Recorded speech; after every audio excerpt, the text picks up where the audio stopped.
Boa noite a todos. Sejam todos muito bem-vindos a essa casa de estudo, de oração, de trabalho. E para nós é um prazer muito grande receber a todos. Aqueles que aqui se encontram pela primeira vez, sejam também muito bem-vindos.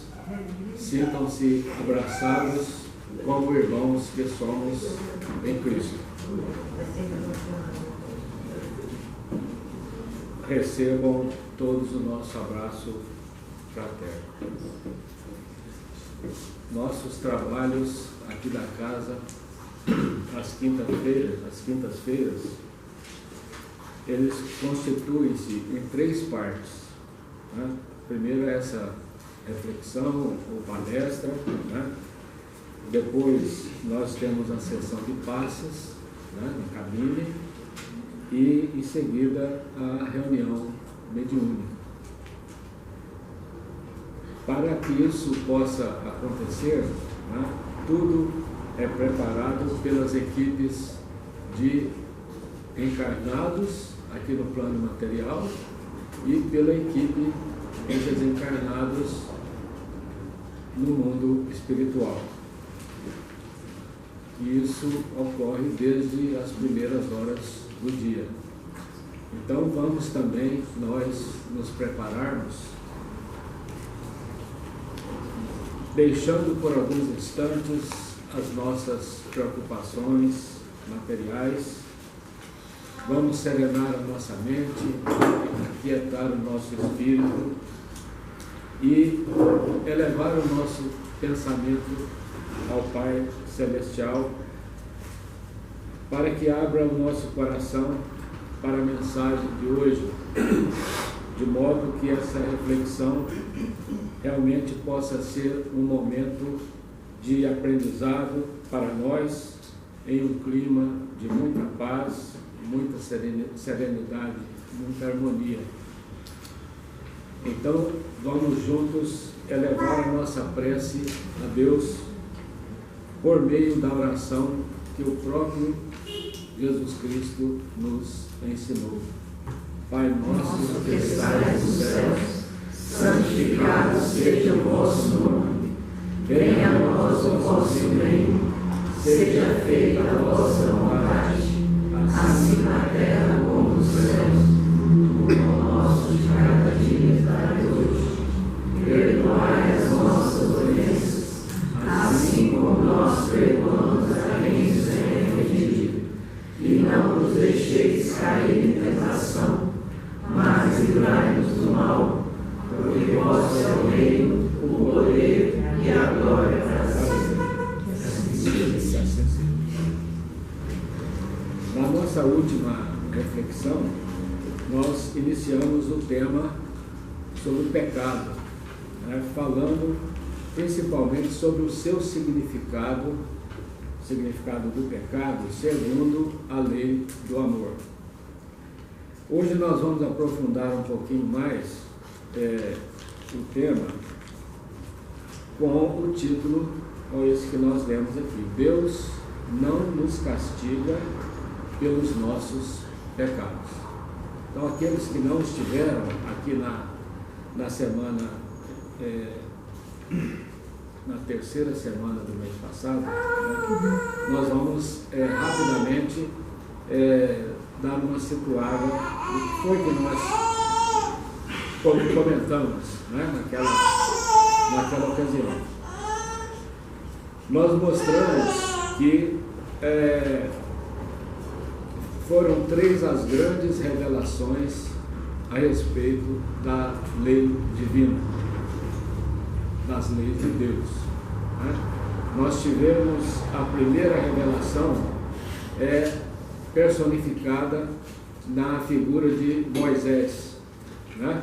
Com a apresentação então para a humanidade do decálogo, né? Dos 10 mandamentos, e também uma série de outras leis relacionadas com a convivência, com a vida em sociedade e até mesmo alguns aspectos relacionados com a higiene, né? Dado que naquele momento tudo isso era necessário para a humanidade, né? Ainda vivendo numa situação muito grave de barbárie, né? E ainda com um grande número de espíritos ainda pouco adiantados, pouco evoluídos. Então era necessário naquele momento que fosse dessa forma. E essa primeira revelação, então, ela foi considerada, ela é conhecida como a lei de justiça, né? Porque de certa forma ela pregava, porque era necessário naquele momento, o olho por olho, dente por dente, né? Quem com ferro fere, com ferro será ferido. Isso foi por volta de 1250 anos antes de Cristo. Com a vinda de Cristo, né? Mais aí uns 30 anos, que foi quando começou a vida pública de Jesus, ele começa então com o seu evangelho, né? Com as suas parábolas, com as suas pregações, e nos mostra que toda aquela legislação que foi apresentada por Moisés, ela poderia ser substituída, segundo alguns, por 2 mandamentos, segundo outros, por um único mandamento, né? E amar a Deus sobre todas as coisas e ao próximo como a si mesmo, né? Então ela foi chamada, conhecida hoje como a lei do amor. Por quê? Porque Jesus modificou totalmente a maneira de expressar, a maneira de se conhecer Deus, né? Foi completamente mudada. No fundo, significava o mesmo, né? Porque o que Deus espera de nós é que nós estejamos em contínuo aperfeiçoamento, né? Então foi considerada como sendo a lei do amor, porque ele derrubou muitos conceitos antigos e introduziu conceitos novos, né? Nos mostrando um Deus de amor, né? E não mais um Deus só de justiça, um Deus que é Pai e que é bom, né?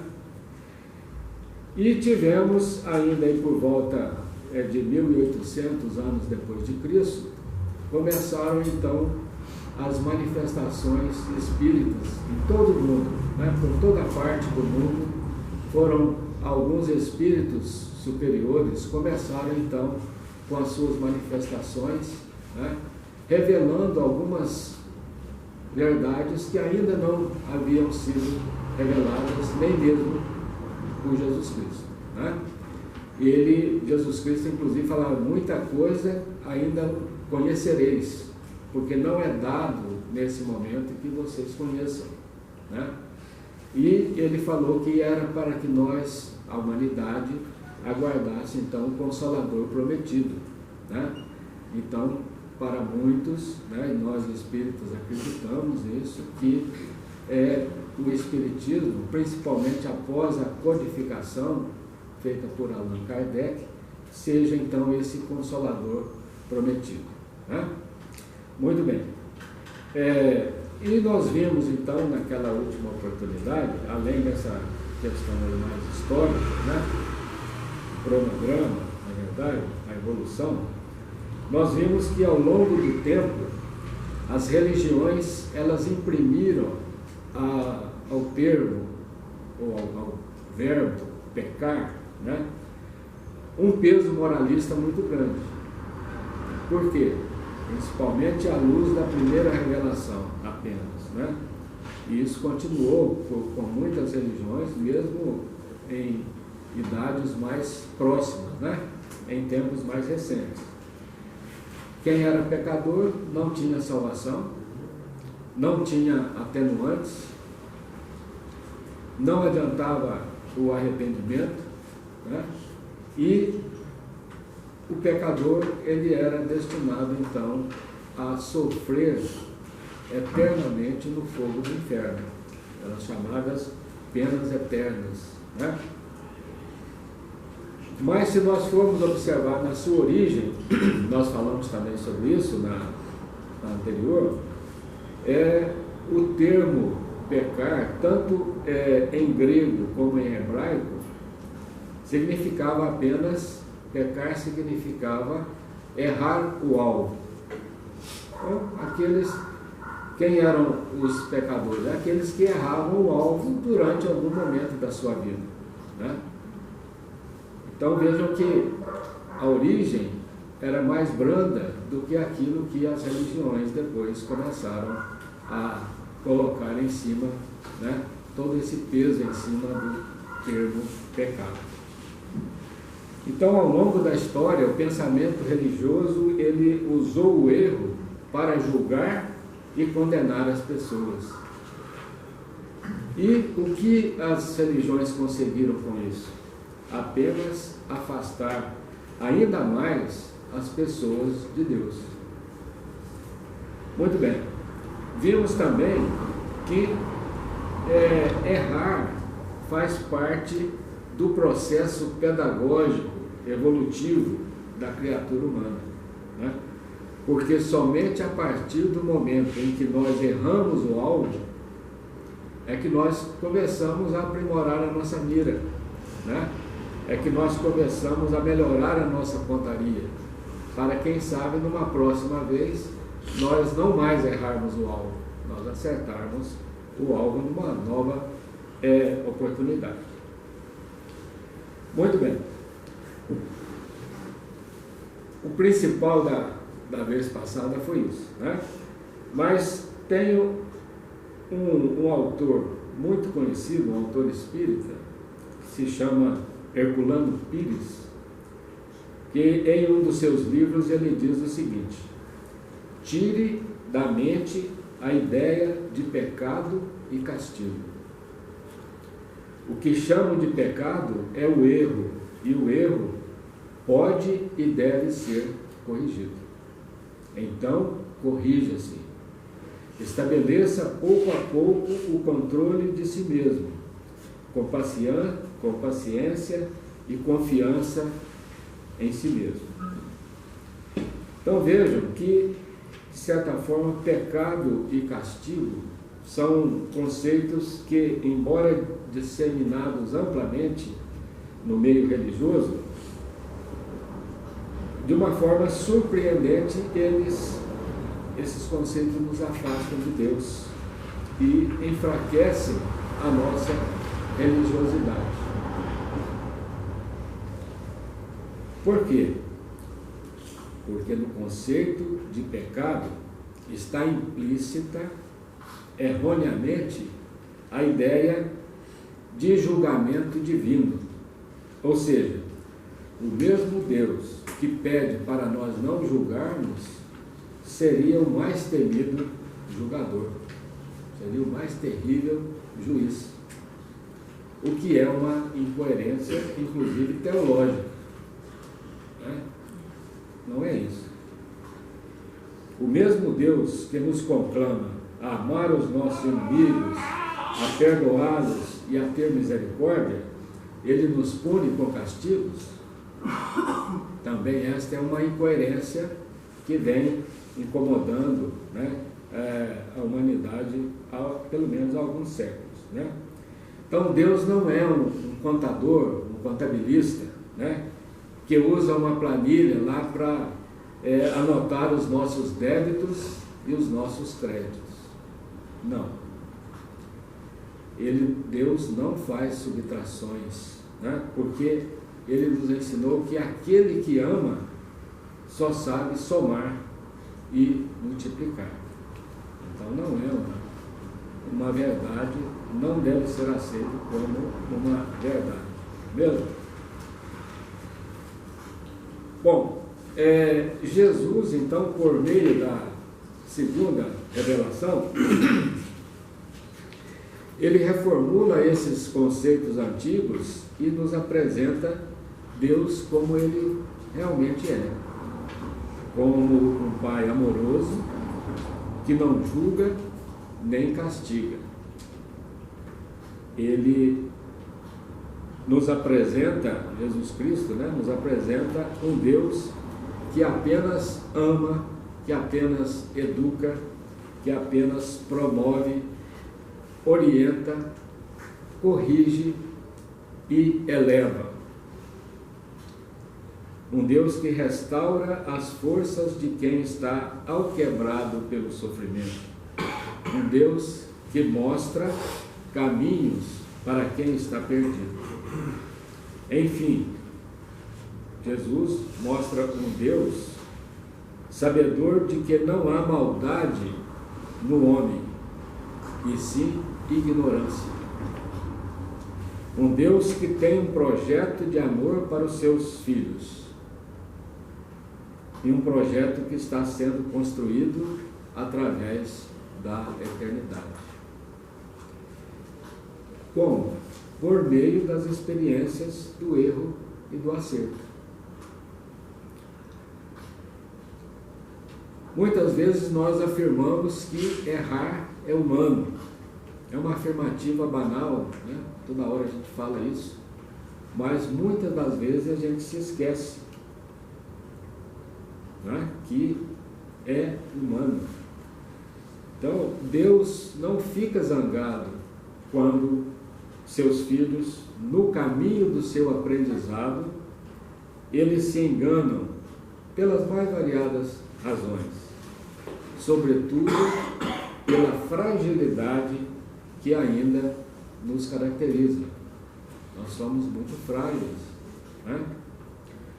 Então Deus pode até ficar triste, mas continua acreditando que em algum momento vamos finalmente acertar o alvo. Na realidade, então, como nós já afirmamos, nós somos mais ignorantes do que propriamente maldosos. Então, meus irmãos, o que nós precisamos é desconstruir essa ideia de que Deus nos castiga pelos nossos pecados. Deus tem coisas muito mais importantes do que ficar vigiando e punindo sua própria criação. Ele nos criou, então Ele sabe muito bem o que Ele fez, né? E sabe que a sua obra é boa. E, portanto, sabe que nós não somos os nossos erros. E esses erros não nos definem. Mas, vejam bem, é preciso que a gente tenha consciência, né, de que isto não significa que os nossos erros não têm importância. Não é isso, né? Significa que Deus não nos castiga, que aquilo que acontece conosco não é castigo de Deus. Nós temos gravado em nossa consciência as leis divinas ou as leis naturais. Elas estão gravadas no nosso subconsciente. E sabemos o que é certo e o que é errado. Isso está gravado na nossa consciência. Por isso que muitas das vezes nós sabemos quando nós fizemos algo errado, né? E coloca a cabeça no travesseiro à noite e fala: poxa, não devia ter feito aquilo. É exatamente essa noção que nós temos do bem e do mal, do que é certo e do que é errado, né? E nós temos também o livre-arbítrio, né? Então nós temos esse conhecimento gravado em nossa consciência e temos o livre-arbítrio. Nós somos livres para escolher como agir. Basta que nós, né, consultemos a nossa consciência quando nós tivermos que fazer alguma escolha, fazer alguma opção. Agora, quando nós escolhemos de forma consciente o mal, de forma consciente, né? Ou seja, quando nós semeamos o mal, vamos colher o mal. Não como castigo divino, mas como uma nova oportunidade de aprendizado. Então, nós não vamos ser condenados ao fogo eterno, né? Essa fase aí já passou das religiões, né? Não existe pena eterna. Pode até demorar um pouco mais, né, a nós amadurecermos espiritualmente, mas esse momento, uma hora vai chegar, só depende de nós. Em uma próxima oportunidade, nós vamos falar um pouco sobre a lei de ação e reação, ou de causa e efeito, né? Que é um dos princípios básicos, né, da causa e efeito, é o número 7 lá naquele quadro, né? Que é um dos fundamentos ou princípios básicos do Espiritismo, né? À luz do Evangelho. Muito bem. Mas hoje, então, eu quero bater bastante nessa tecla, né? Quanto aos nossos equívocos, o que nós devemos fazer, então? Que nós tenhamos a humildade de reconhecer os nossos erros, né? Mas não para cairmos em culpa e paralisar a nossa vida. Não é isso que Deus quer, né? Esses erros, esses equívocos fazem parte do nosso processo natural de crescimento espiritual, de aperfeiçoamento espiritual, né? Tanto é assim que Deus nos dá infinitas existências, entendeu? Por isso que nós reencarnamos, porque uma única reencarnação é um período muito curto para que a gente possa alcançar, né, esse estágio. Nós temos que passar por várias reencarnações, por sucessivas reencarnações, até chegarmos a um ponto em que, amadurecidos espiritualmente, o erro vai estar longe de nossas atitudes. Então, para isso, sem que nós sejamos excessivamente bondosos conosco mesmo, indulgentes, né, ou radicalmente rigorosos com os nossos erros, com os nossos equívocos, nós vamos pacientemente aprender com nossos tropeços, reformulando nossas atitudes. É isso que Deus espera de nós, né? E quando nós olharmos para o nosso passado, seja ele o passado recente, seja nessa encarnação, ou seja, né, em uma outra reencarnação, e nós percebermos, né, que essa culpa começa a nos aprisionar, procuremos seguir a orientação espiritual. Tem um líder, um mestre espiritual, chamado contemporâneo, que ele ainda é vivo, né? Ele não se prende a qualquer tradição religiosa. Ele é um inglês de origem indiana. Eu não sei se a pronúncia é essa, mas chama Panache Desai. Esse Panache Desai, ele tem vários best-sellers, né, editados, e em um deles, um livro que se chama A Identidade da Alma, ele afirma o seguinte: o que você pode fazer é encarar aquela sua versão mais jovem e menos evoluída, né? Seja na sua mocidade, seja de alguns anos atrás, seja na adolescência, com compaixão e bondade. Por quê? Porque, afinal, nesse momento, hoje, agora, certamente nós faríamos as coisas de forma diferente, se nós pudéssemos fazer diferente, né? Então, ele aí já é um conselho aqui do autor desse livro, né?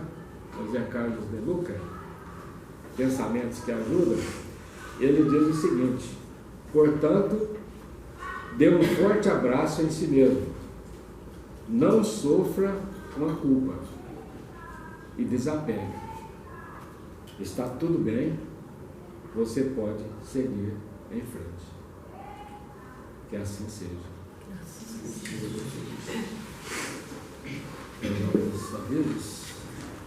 Eu até vou deixar ligado, ainda tem 5 minutos. A gente quer deixar para vocês que essas palestras aqui, elas ficam gravadas, depois se vocês quiserem assistir novamente no YouTube, do Centro Espírita Harmonia e Fé, e também no Facebook. Tem de anos anteriores também, todos os nossos irmãos, né? E é sempre essa média mesmo, 25 a 30 minutos. E nós também no próximo, que dia que vai ser o livro? Dia 20 de agosto, né? Dia 28 de agosto. A gente também vai convidar vocês, que a gente vai fazer a leitura de um livro. Fala o nome do livro. Quando que é, Mirella? Comentário do livro?